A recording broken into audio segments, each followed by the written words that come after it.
سم الله وكل بيمينك وكل بما يليك. حضرت سلمہ رضی اللہ تعالیٰ عنہ فرماتے ہیں کہ میں چھوٹا تھا، میری پرورش حضور علیہ السلام نے کی. حضرت سلمہ رضی اللہ تعالیٰ عنہ کے صاحبزادے تھے. حضرت سلمہ کے پہلے شوہر ابو سلمہ سے تھے. ان کے پہلے شوہر کے انتقال کے بعد حضرت سلمہ سے حضور علیہ السلام نے نکاح کیا تھا. ان کے بیٹے تھے عمر بن ابی سلمہ، یہ چھوٹے تھے، ان کی پرورش حضور علیہ السلام نے کی تھی. تو یہ کہتے ہیں کہ میں چھوٹا تھا، حضور علیہ السلام کے ساتھ کھانے پر بیٹھا ہوا تھا. وکانت یہ بھی فتیش الصحفہ، اور میرا ہاتھ پلیٹ کے اندر گھوم رہا تھا.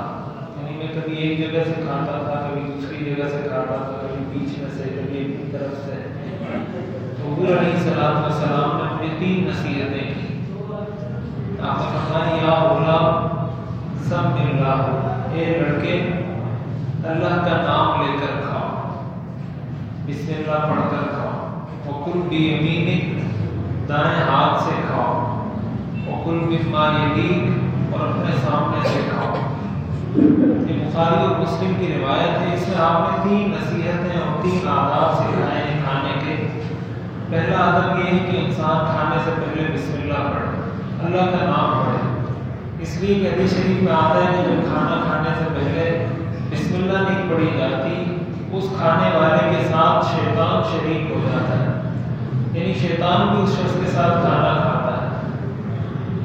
اب یہ کہنے کو تو بڑی معمولی سی بات لگتی ہے کہ شیطان بھی کھانا کھاتا ہے، لیکن اس کو سمجھنے کی ضرورت ہے. اس کا مطلب یہ ہوتا ہے حدیث میں جو اس طرح کی باتوں کا ذکر آتا ہے کہ جب شیطان کسی کے ساتھ بیٹھ کر کسی پلیٹ میں کھانا کھائے گا، کسی دسترخوان پر، اب جب یہ کھانا اس کے پیٹ میں جائے گا تو اس کے دل میں کوئی اچھے خیالات پیدا نہیں ہوں گے، بلکہ طرح طرح کے وسوسے اس کے دل میں پیدا ہوں گے. گناہ کا خیال اس کے دل میں پیدا ہوں گے، غلط خیالات دل میں پیدا ہوں گے.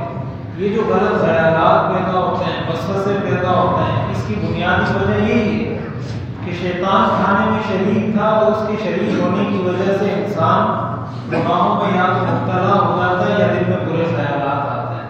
اور جب انسان اللہ کا نام لے لیتا ہے تو شیطان شریک نہیں ہوتا، یعنی اس کو برکت مل جاتی ہے، اس کی وسوسوں سے حفاظت ہو جاتی ہے. وہ کھانا جب اس کے پیٹ میں جاتا ہے تو اس کو نیکی کا خیال آتا ہے، برائی کا خیال نہیں آتا.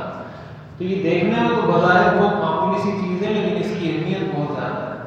حدیث شریف میں آتا ہے حضور علیہ السلام کے سامنے ایک شخص کھانا کھا رہا تھا اور اس نے بسم اللہ نہیں پڑھی، کھاتا نہ کھاتا، یہاں تک کہ آخری لقمے پر پہنچا تو اس نے بسم اللہ اول و آخر پڑھ لی.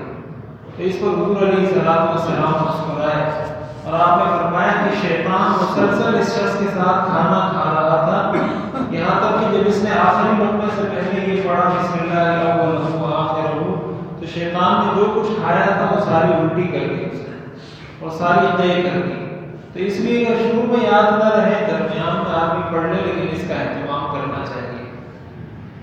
دوسری بات آپ نے فرمایا کل بھی یمین، دائیں ہاتھ سے کھاؤ. تو دائیں ہاتھ سے کھانا یہ بھی کھانے کے آداب میں سے ہے. حتیٰ کہ بعض علماء نے لکھا ہے یہ واجب ہے، اور سنت مؤکدہ تو اس کو سب ہی نے لکھا ہے.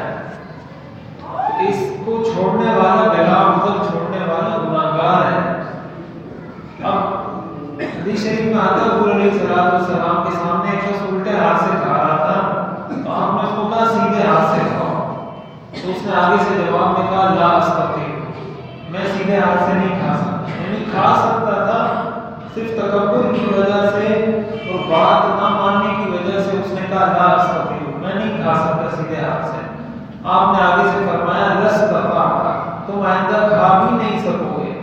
حدیث شریف میں آتا ہے اس کا وہ دائیں ہاتھ اسی جگہ پر شل ہو گیا اور آئندہ وہ دوبارہ سیدھا ہاتھ منہ کی طرف نہیں اٹھا سکا.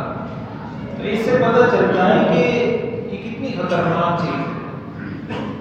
تو اس لیے دائیں ہاتھ سے کھانے کا اہتمام کرنا چاہیے. ہمارے لوگ سمجھتے ہیں ذرا سا کچھ پڑھ لکھ لیں تو وہ بائیں ہاتھ سے کھانا کھانے کو کمال سمجھتے ہیں. ہم لوگ پوری کوشش کرتے ہیں کہ کسی طرح ہم انگریز لگیں، کسی طرح لوگ دیکھیں تو کہیں کہ باہر یہ انگریز ہے.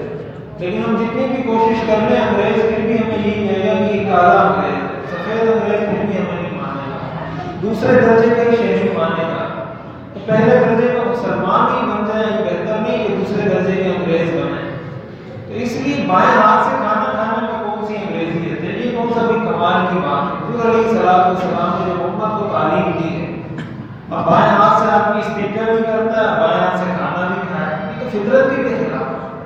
اسی لیے حدیث شریف میں آتا ہے کہ جتنے بھی اچھے کام ہوتے تھے وہ آپ دائیں ہاتھ سے کرتے تھے، دائیں جانب سے شروع کرتے تھے۔ اس لیے جو کہا گیا کہ مسجد میں داخل ہو تو سیدھا پیر پہلے داخل کریں، نکلے تو الٹا پیر باہر نکالیں، اور بیت الخلاء میں کہا گیا کہ جب داخل ہو تو الٹا پیر پہلے رکھیں، نکلے تو سیدھا پیر پہلے باہر رکھیں۔ حدیث شریف میں آتا ہے اذا اکل احدکم فلیأکل بیمینہ واذا شرب احدکم فلیشرب بیمینہ، کہ جب تم کچھ کھاؤ یا پیو تو سیدھے ہاتھ سے کھاؤ، فإن الشیطان یأکل ویشرب بشمالہ، اس لیے کہ شیطان بائیں ہاتھ سے کھاتا پیتا ہے۔ اور تیسرے نمبر پر آپ نے فرمایا کہ کل مما یلیک، اپنے سامنے سے کھاؤ۔ یہ بھی کھانے کے آداب میں سے ہے کہ انسان پلیٹ میں ہر جگہ ہاتھ نہ مارے، بلکہ جو اس کے سامنے ہے اس میں سے کھائے۔ بعض لوگوں کی یہ بھی عادت ہوتی ہے کہ وہاں ہاتھ مارا، کبھی یہاں ہاتھ مارا، تو یہ ٹھیک نہیں ہے۔ ہاں علماء نے یہ لکھا ہے کہ اگر بہت ساری چیزیں رکھی ہیں، یعنی کہیں ایک سالن رکھا ہے، کہیں دوسرا رکھا ہے، کہیں تیسرا رکھا ہے، تب آدمی ہاتھ بڑھا کے کوئی اور چیز اٹھانا چاہے تو اٹھا سکتے ہیں، لیکن اگر ایک ہی سالن ہے، ایک ہی چیز ہے، تو اس میں پھر پلیٹ میں ہاتھ ڈبانا یہ بھی کھانے کے آداب کے خلاف ہے۔ اور سب سے اہم بات جو اس حدیث شریف سے معلوم ہوگی وہ یہ کہ آپ نے ایک بچے کو اس چیز کی تعلیم دی ہے۔ ہمیں بھی چاہیے کہ ہم بھی اپنے بچوں کو اس چیز کی تعلیم دیں۔ ہم اگر تعلیم نہیں دیں گے تو شیطان اس کو غلط راستے پر لگائے گا۔ آپ دیکھ لیں بچے کو آپ نہیں کہیں گے وہ الٹے ہاتھ سے ہی کھائے گا، آپ سیدھے ہاتھ میں پکڑنا ہے وہ پھر الٹے ہاتھ سے کھائے گا، پھر سیدھے ہاتھ میں پکڑنا ہے وہ پھر الٹے ہاتھ سے کھائے گا۔ تو شیطان اپنی پوری کوشش کرتا ہے۔ بعض لوگ کہتے ہیں بچہ ہے بڑا ہوگا تو خود ہی ٹھیک ہو جائے گا۔ حضور علیہ السلام نے بچے کو ہی سکھایا ہے، بالکل چھوٹے بچے تھے، 4-5 سال کے بچے تھے، ان کو آپ نے یہ سکھایا کہ اس طریقے سے کھاؤ۔